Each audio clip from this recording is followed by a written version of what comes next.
bendiga, amados hermanos, en esta hermosa tarde. Vamos a llevar a cabo nuestro estudio semanal y esperando que sea de bendición para sus vidas.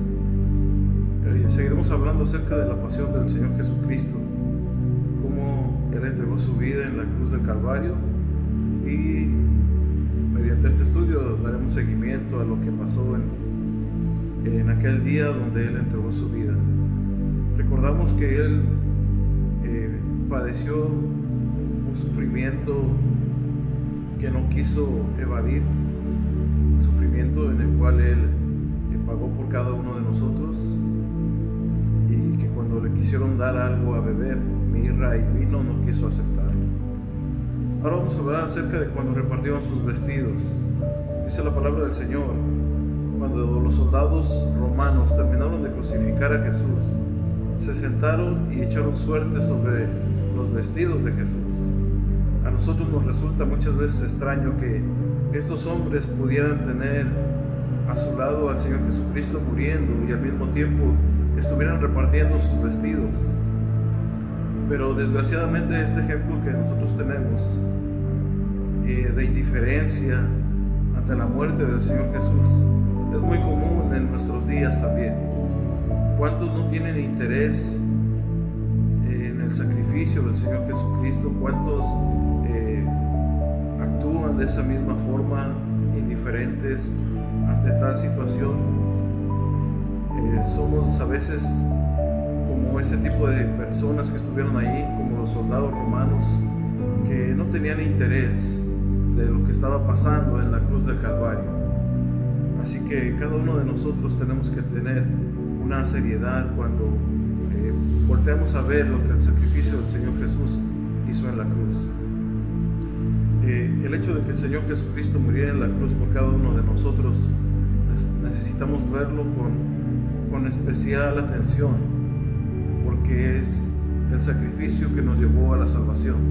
Los soldados romanos repartieron sus vestidos. Era una costumbre romana que los soldados romanos que participaban en alguna ejecución, hablando de la crucifixión, se repartían las pertenencias de la persona ejecutada, así que les correspondía a ellos tenerlo.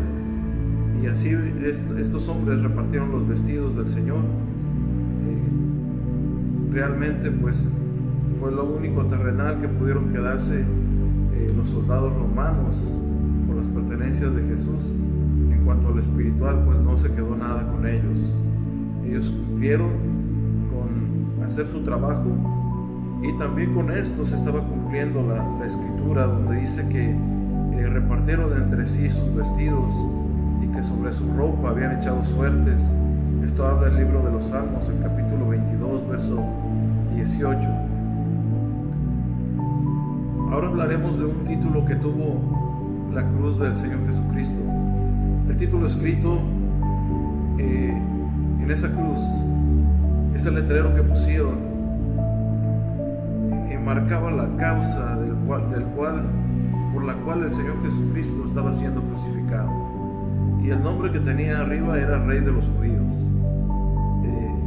Podemos observar que en el libro de San Marcos, él ve la costumbre romana de esta forma, en que ellos colocaban arriba de la persona ejecutada, colocaban un letrero, y este letrero marcaba la causa por la cual esta persona iba a ser ejecutada. Pilatos mandó que fuera escrita en 3 idiomas. Esto fue escrito en hebreo, en griego y en latín. En Juan capítulo 19, verso 20, dice la palabra del Señor: escribió también Pilatos un título que puso sobre la cruz, el cual también decía: Jesús Nazareno, Rey de los Judíos. Y muchos de los judíos leyeron este título porque el lugar donde Jesús fue crucificado estaba cerca de la ciudad. El título estaba escrito en hebreo, en griego y en latín, dice la palabra del Señor. De tal manera que todas las personas que pasaban por aquel lugar pudieron leer ese letrero. Ahora, la pregunta aquí sería: ¿por qué lo hizo Pilato? ¿Por qué hizo Pilatos el poner el letrero sobre la cruz. En principio podemos ver que la causa por la cual los judíos estaban crucificando a Jesús y por la cual le entregaron a Pilatos al maestro es que él se hacía llamar el rey de los judíos, o muchos lo llamaban así, el rey de los judíos, y por esto es que le buscaron el crucificarle. Sin embargo, podemos pensar también que el gobernador romano estaba molesto, de cierta forma estaba molesto con los dirigentes judíos. Podemos recordar, por medio de este estudio, podemos recordar que Pilatos no quería ejecutar al maestro. Lo que Pilatos hizo fue castigarlo, y cuando lo entregó en manos de los dirigentes eclesiásticos judíos, los sacerdotes, Pilatos lo que hizo fue lavarse las manos. Él prácticamente, al lavarse las manos, estaba diciendo que él no era partícipe y no era culpable de ese derramamiento de sangre inocente. Así que nosotros sabemos perfectamente que así lo hizo Pilatos.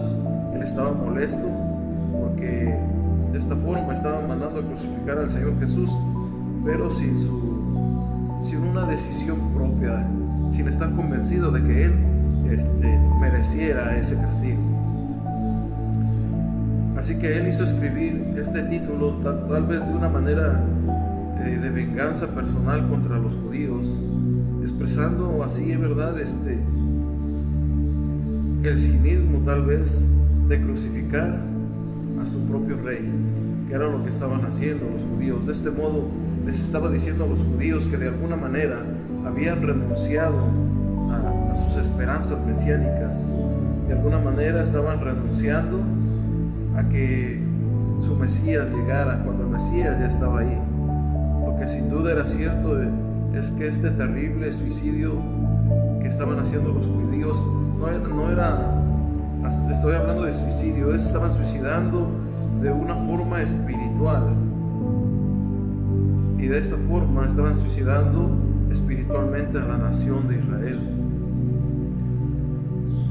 ¿Por qué espiritualmente? Porque aquel que vino a enseñarnos, sabemos que el Señor Jesús es el autor y el consumador de la fe.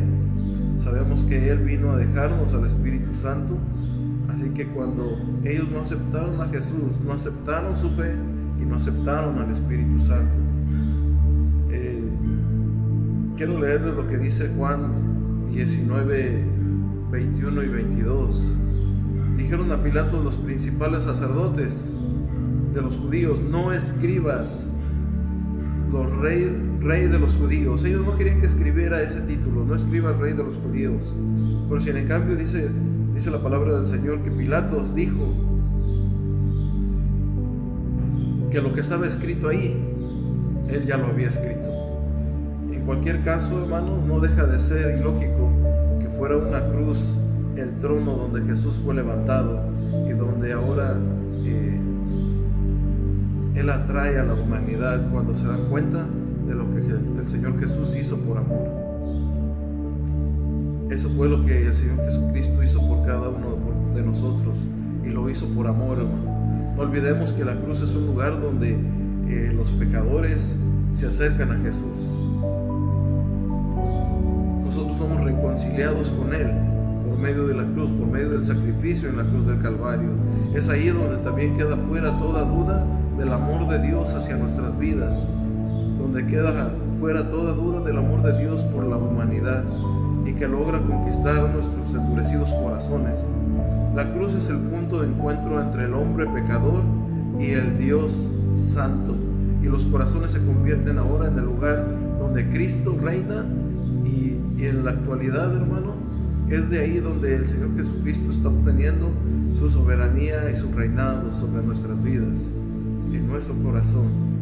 No podemos decir en el corazón de todas las personas, porque nos estaríamos equivocando. Muchas personas no han reconocido a Jesús como Señor y como Salvador de sus vidas.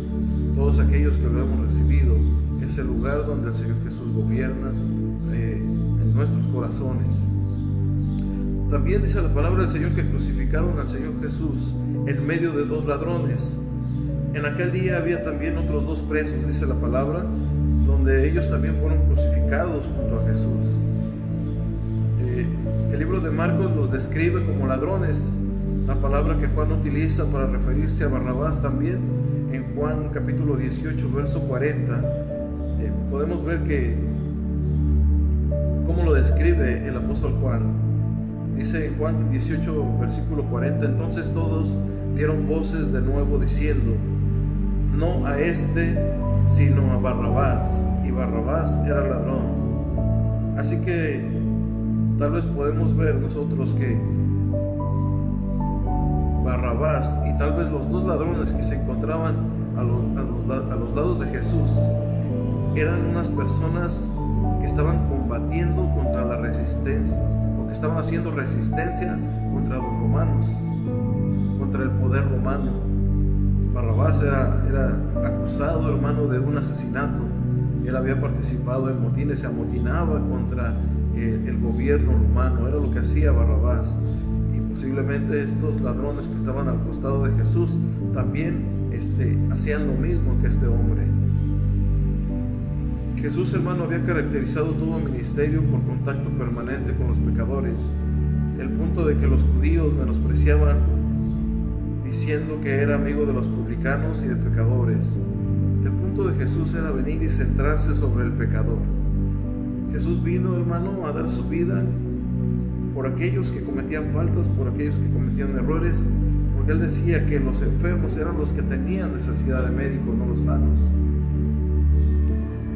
Por lo que nunca dejó de estar cerca de los pecadores hasta el fin, hasta que estuvo en la cruz. No era algo de lo que Él se pudiera avergonzar. De esta manera muchos llegaron a ver en sus vidas una total restauración. Incluso en la cruz, su cercanía a los pecadores dio fruto, puesto que, según en las Escrituras también, el libro de Lucas nos dice qué es lo que pasó con estos hombres que estaban a los costados de Jesús. Finalmente, uno de ellos se arrepintió y le reconoció como rey. En Lucas capítulo 23, verso 39 al 43, si lo podríamos dar lectura, dice, y uno de los malhechores que estaban colgados le injuriaba diciendo, si tú eres el Cristo, sálvate a ti mismo y a nosotros. Respondiendo el otro le reprendió diciendo, ¿ni aún temes a Dios estando en esta condición? Nosotros a la verdad justamente padecemos porque recibimos lo que merecemos. Eso era lo que estaba expresando el ladrón, lo que merecieron nuestros hechos, mas este ningún mal hizo. Y dijo a Jesús, acuérdate de mí cuando vengas en tu reino. Entonces Jesús le dijo, de cierto te digo que hoy estarás conmigo en el paraíso. Y una vez más se cumplió la otra parte de la escritura que está en Isaías capítulo 53, verso 12. Dice, por tanto, yo le daré parte con los grandes y con los fuertes repartirá despojos, por cuanto derramó su vida hasta la muerte y fue contado con los pecadores, habiendo él llevado el pecado de muchos y orado por los transgresores. Y los que pasaban le injuriaban.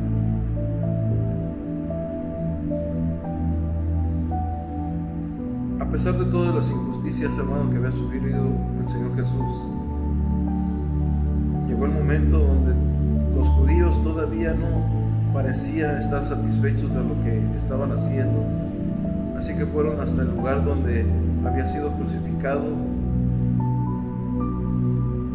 y no pararon de hablar en contra de Jesús. No pararon de injuriarle. El libro de Marcos nos marca tres tipos de personas ahí.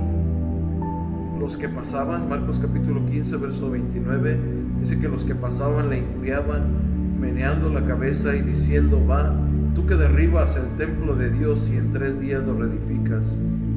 Los principales sacerdotes también estaban ahí. En Marcos 15, 31, dice la palabra de Dios de esta manera, también los principales sacerdotes, escarneciendo, y se decían unos a otros, con con los escribas. A otros salvó y a sí mismo no se puede salvar. Y los que estaban crucificados con él, en Marcos ahora en el verso 32, dice: el Cristo Rey de Israel, descienda ahora de la cruz, para que veamos y creamos. También los que estaban crucificados con él le injuriaban. De esta manera se cumplió la profecía de Isaías del Salmo 22. Se cumple la profecía que dice el Salmo 22, verso 7 y verso 8. Todos los que me ven me escarnecen, estiran la boca, menean la cabeza diciendo: se encomendó a Jehová, líbrele él, sálvele, puesto que en él se complacía. Amados hermanos, sin lugar a dudas, los dirigentes judíos miraban ese espectáculo con profunda satisfacción. Estaban cumpliendo su objetivo.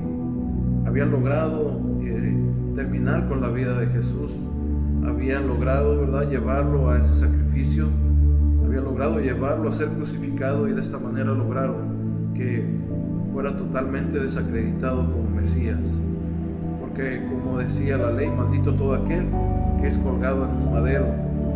Y aunque nos parece a nosotros incomprensible, y hoy en nuestros días pareciera que podríamos verlo de esa misma manera, el no comprender como mucha gente que de pronto está con Jesús y de pronto se aleja de él, como mucha gente estaba con él, lo seguía desde la entrada triunfal, donde mucha gente estuvo con él, donde mucha gente le gritaba que era el Salvador, que era el Mesías, y ahora estaban desacreditando todo lo que él había hecho.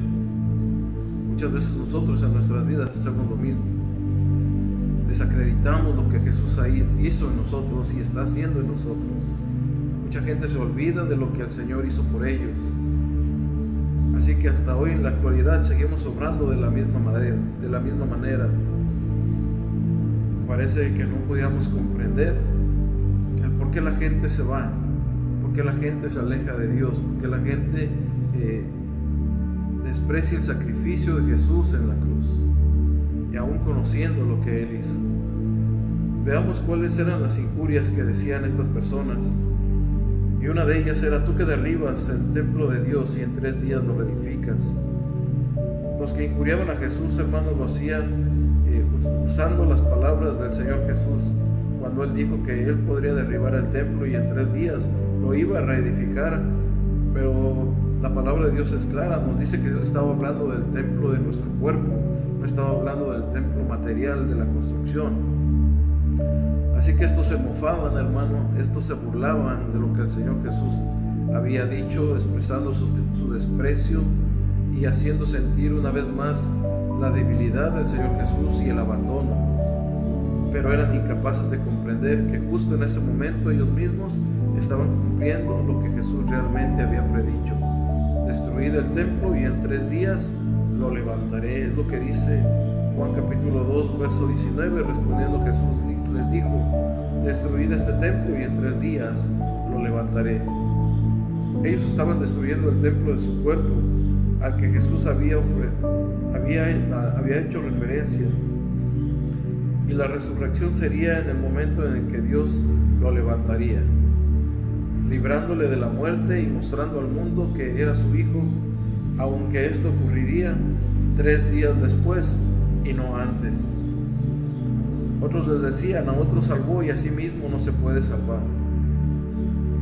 Es curioso, hermanos, que aún en estos momentos sus enemigos reconocían que Él había salvado a otros. Lo habían visto, lo habían observado. Los mismos sacerdotes judíos estaban ahí cuando el Señor Jesús obraba. Recordemos que cuando bajaron al paralítico por el techo de la casa, ellos estaban ahí y el Señor conocía los corazones de ellos. Ellos vieron lo que Jesús hizo, vieron los milagros de Jesús, y sin en cambio ellos seguían con su corazón duro, obrando en contra de Jesús. Su planteamiento consistía en demostrar que Él no era capaz de salvarse a sí mismo. Estaban descalificando el poder de Jesús de poder liberarse y de liberar a otros. ¿Cómo podía ser el Mesías enviado de Dios? ¿Cómo podía ser el escogido si no era capaz de impedir que sus enemigos le crucificaran? Está claro, hermano, que ellos pensaban en términos materiales, en términos físicos, pero Él nunca obró con esa intención. El Señor Jesús nunca obró de esa manera. Lo más importante para Jesús era salvar nuestras almas, darle salvación a nuestras almas, darnos vida eterna. Ese era el propósito de Jesús. No era un término político ni un término material, como estos hombres querían verlo. Así que desde ese punto de vista podría parecer que los gobernantes judíos tenían razón. Jesús no podía hacer lo que ellos estaban pidiendo. Y no era porque Él no pudiera hacerlo, sino que ese no era el propósito del Maestro. La palabra del Señor dice en Juan capítulo 1, verso 29, dice: el siguiente día vio Juan a Jesús que venía a él y dijo: he aquí el Cordero de Dios que quita el pecado del mundo. Ese era el problema al cual el Señor Jesús venía a darle solución. El Cordero de Dios que quita el pecado del mundo. Él venía a dar su vida por nosotros. Él vino a dar su vida por la humanidad. Amado hermano, en esa cruz estábamos, hermano, nosotros siendo perdonados por cada uno de nuestros pecados. ¿Cómo podía un cordero salvar a otro sin morir? Así que, sin entenderlo y con la intención de insultarle, dijeron una gran verdad: no podía salvarse a sí mismo y a otros al mismo tiempo. Eligió sacrificarse a sí mismo con el fin de salvar al mundo. También le gritaban: el Cristo, el Rey de Israel, descienda ahora de la cruz para que veamos y le creamos. Una vez más estaban fingiendo que estarían dispuestos a creer si vieran alguna señal, cuando ellos habían visto muchos milagros. Así que cuando demandaron señal al Señor Jesús, en Marcos capítulo 8, verso 11, Él ya se las negó. Vinieron entonces los fariseos y comenzaron a discutir con Él, pidiéndole señal del cielo para tentarle. Pero el Señor Jesús ya no les dijo que les sería dada señal a ellos. Así que, hermanos, solamente era una tentación lo que ellos estaban haciendo, a fin de hacer al Señor Jesús bajar de esa cruz. Pero es precisamente porque Jesús no bajó de la cruz, por lo que hoy nosotros creemos que Él tenía que morir, tenía que pagar, hermano, por el pecado que Él no había cometido, sino que el pecado era de nosotros. También los que estaban crucificados con Él le injuriaban. Hasta sus compañeros, hermano, de muerte, sus compañeros de crucifixión, se unieron a la burla, uno de ellos, con el desprecio. Este hombre le decía, ¿verdad?, que Él se bajara de esa cruz, que se salvara Él y que lo salvara a ellos. Uno de los malhechores que estaban colgados le injuriaba diciendo: si tú eres el Cristo, sálvate a ti mismo y a nosotros. Es lo que dice Lucas 23, 39. A pesar de estar a las puertas de la muerte, no tenía ningún temor de Dios. Lucas nos dice que el otro ladrón que estaba siendo crucificado, él manifestó finalmente una actitud totalmente diferente. Este hombre llegó a reprender a su compañero. A este Jesús le dio palabras muy consoladoras cuando el Señor Jesús le dijo: de cierto te digo que hoy estarás conmigo en el paraíso. Esas fueron las palabras del Señor Jesús. No lo condenó, sino todo lo contrario, hermano. Segundos antes de su muerte o minutos antes de su muerte, el Señor le dice: de cierto te digo que hoy estarás conmigo en el paraíso. Porque este hombre reconoció a Jesús como Rey, como el, no como solamente como el Rey de los judíos, sino como el Rey del mundo, hermano. Porque Él le dijo a Jesús: acuérdate de mí cuando vengas en tu reino. Entonces el Señor Jesús le expresa estas palabras: de cierto te digo que hoy estarás conmigo en el paraíso. También dice la Escritura que a la hora sexta hubo tinieblas sobre la tierra. Jesús había pasado, hermano, ya tenía horas en la cruz, y aún pasarían otras 3 horas más antes de que el Señor Jesús muriera. El libro de Marcos nos dice que justo a la mitad, el libro de Marcos, hermano, nos dice que justo a la mitad, a la hora sexta, La hora sexta es alrededor de las 12 del mediodía. Ocurrió algo asombroso. Hubo tinieblas sobre toda la tierra. Debemos entender esto como un fenómeno sobrenatural, puesto que a esa hora es cuando el sol brilla con toda su intensidad. Se trataba de una intervención directa de parte de Dios, con el propósito de atraer a la atención, hermano, de la gente, de la muchedumbre que estaba reunida en ese lugar. Así que estas personas que estaban ahí fueron testigos, hermano, de este evento sobrenatural. La señal que recibieron, hermano, era muy diferente a la que ellos esperaban, aunque por supuesto no les hizo cambiar, hermano, su incredulidad, sino que siguieron obrando de la misma manera. Esas tinieblas expresaban la oscuridad espiritual que envolvía, hermano, a Jesús en la cruz. En el simbolismo bíblico, las tinieblas significaban la separación de Dios. Primera de Juan capítulo 1 verso 5 dice: este es el mensaje que hemos oído de Él y os anunciamos, Dios es luz y no hay ningunas tinieblas en Él. Las tinieblas de afuera eran una de las expresiones que Jesús usaba para referirse al infierno. En Mateo capítulo 8 verso 12 dice: mas los hijos del reino serán echados en las tinieblas de afuera, y será el lloro y el crujir de dientes, por cuanto se trata de una exclusión total y absoluta de la luz de la presencia de Dios. Hasta ese momento Jesús había sido abandonado, hermano, por todos los hombres, pero todavía podía decir: mas no estoy solo, porque el Padre está conmigo. Pero al entrar dentro de esas densas tinieblas, esas tinieblas que cubrieron el Gólgota, el Hijo de Dios en ese momento se encontró completamente solo. Se encontró completamente abandonado por Dios mismo, porque el Señor Jesús así lo sintió, y Él ya lo sabía, hermano, porque Él lo expresó de esta manera en Marcos capítulo 15, verso 34. Dice: Dios mío, ¿por qué me has desamparado?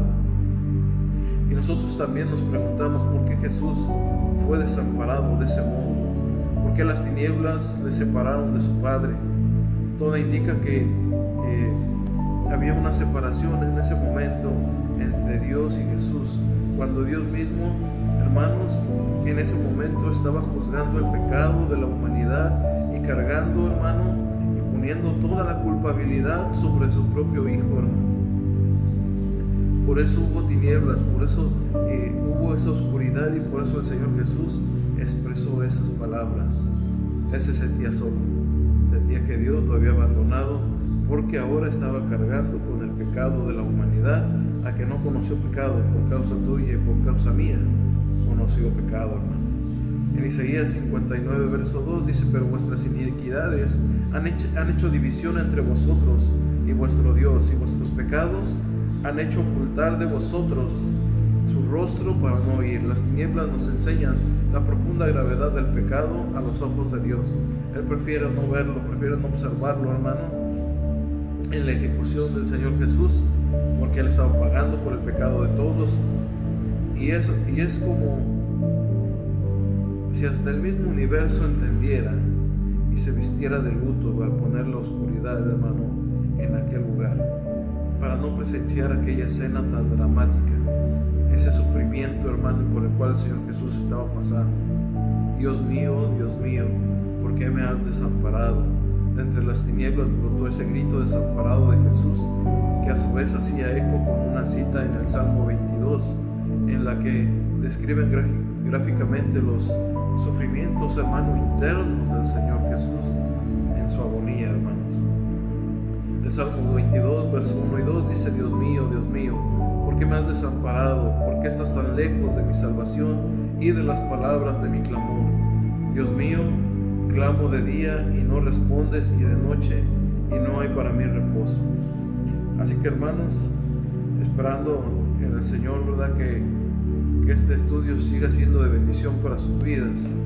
Damos gracias a Dios, y que cada estudio que podamos ver, vamos a reflexionar en lo que el Señor Jesús estaba haciendo en esa cruz, hermanos. Les mandamos un fuerte saludo y damos gracias a Dios. Muchas bendiciones para sus vidas. Dios les guarde, Dios les bendiga, hermanos.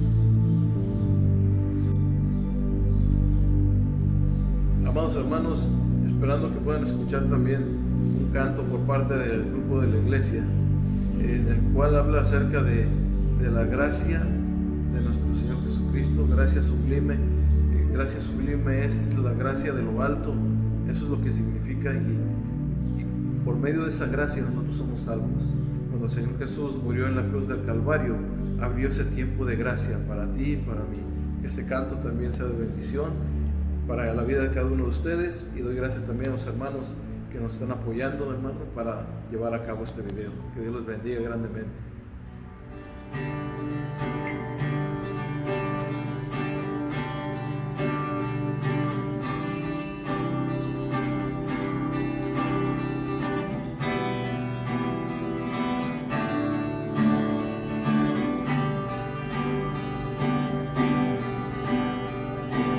Quien rompe el poder del pecado, su amor es fuerte y poderoso, el Rey de gloria, el Rey de majestad.